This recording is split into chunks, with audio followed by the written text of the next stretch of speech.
Aristobulus at the city of Dium, he turned back. This conduct stung Pompey, who, yielding to the importunity of Hyrcanus and his friends, set off in pursuit of Aristobulus at the head of the Roman army and numerous auxiliaries from Syria. By passing Pella and Scythopolis, he came to Coree, where travellers from the interior cross into Judea. Informed that Aristobulus had sought safety in Alexandreum, a most elaborately equipped fortress perched on a lofty eminence, he sent orders to him to come down. Summoned thus peremptorily, the king was more inclined to try a fall than to submit, but he saw that the people were frightened to death, and his friends begged him to realize that Roman power was irresistible. Taking their advice, he came down to Pompey, attempted at great length to justify his claim to the throne, and went back to his stronghold. At his brother's invitation, he came down again, argued the rights and wrongs of the case, and went away without hindrance from Pompey.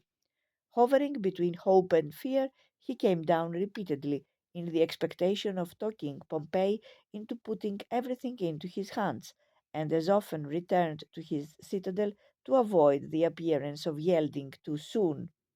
Finally, however, Pompey insisted on his evacuating the forts, and as the commanders had instructions to take no notice of any order not written by Aristobulus himself, he forced him to send each one of them a written order to march out.